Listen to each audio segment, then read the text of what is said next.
Hello student, welcome all of you. Good morning. Student 8th class का history का first lesson हम पढ़ रहे हैं.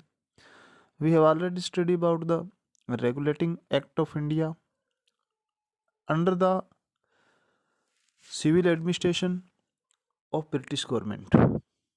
The British government want to extend their territory and their trade in India, so that many different kind of act was passed by the British Parliament, and the company administration implemented that act in India time to time. In this series, the Regulating Act of 1773 was passed, and the Governor of the Bengal became the Governor General of the India according to the Regulating Act 1773. So the administration change happened at the large in the time, and after that the weaknesses of the Regulating Act, the British East India Company put up the another act, that was the Pitt's India Act 1784. Today we discuss about the Pitt's India Act and the Charter Act of the company government. What is the Pitt's India Act?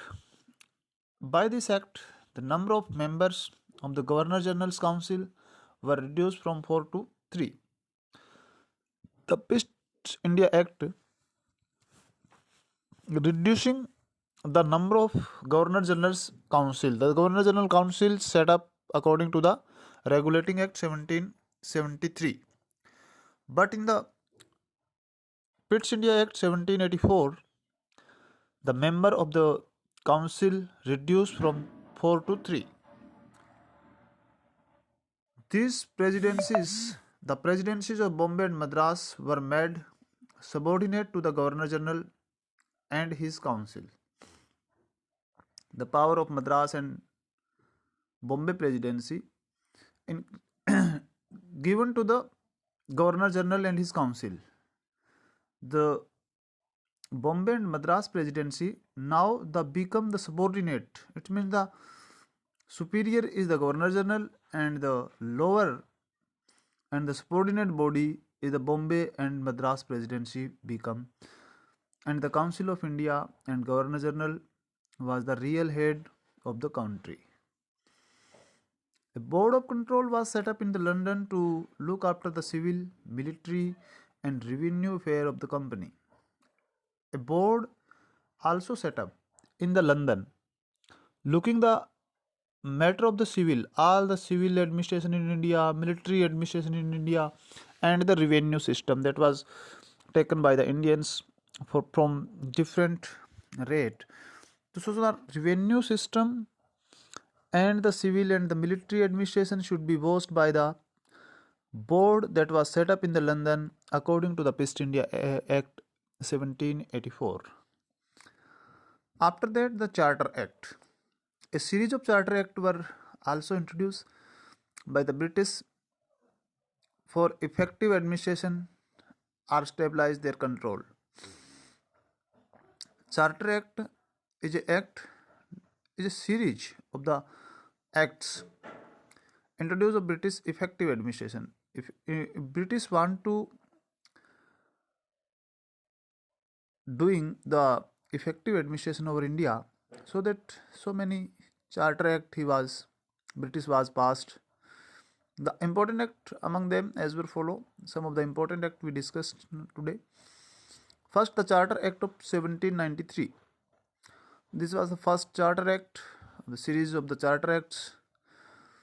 Governor General was given to the power override the decision of this council. Governor General was given to the power override the decision of the council. Now the governor general becomes superior and the council decision he can override. The council is not effective. After the Pitt's India Act, the reduce of the council's size, and this the power of the council given to the governor general. Now a vice president was to be appointed by the governor general in case of his absence from the council. If the governor general was not in the meeting of the council, so he right to appoint a vice president on his own.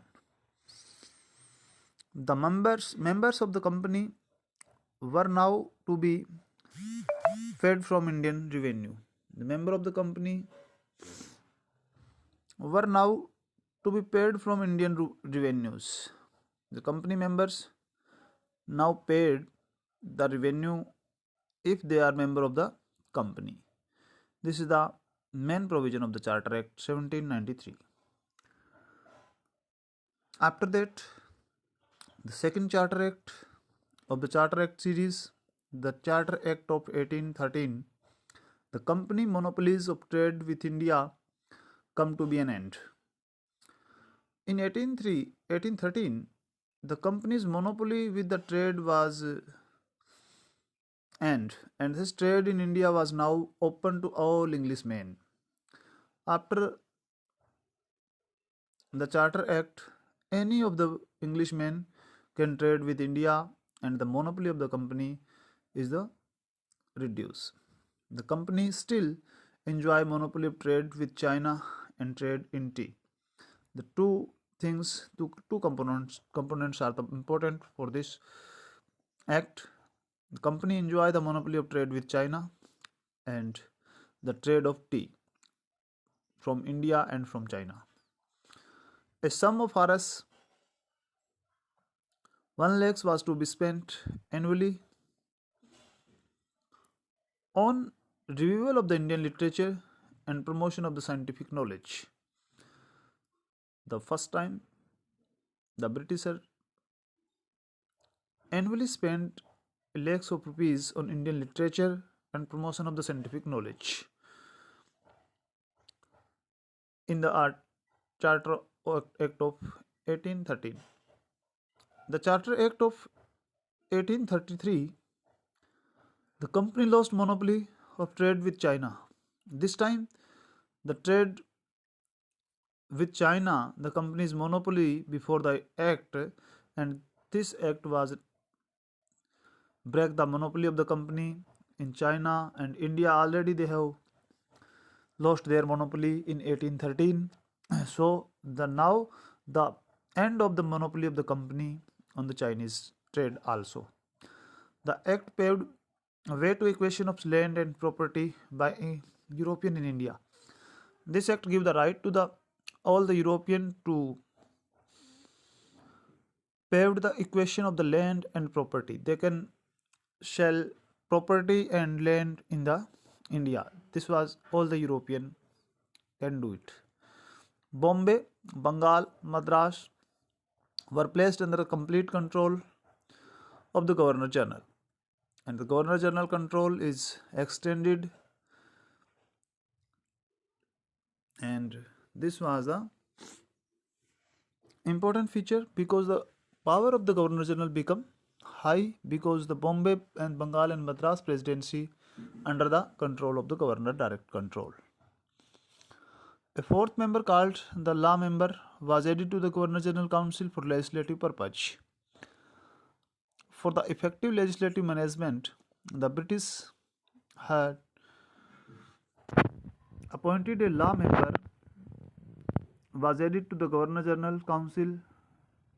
A fourth member, they have reduced the 3-member council, but this time they have added one more member in 1813, the Charter Act. This was the main provision of the Charter Act. So this is the civil administration in India by the British. So thank you. Have a nice day.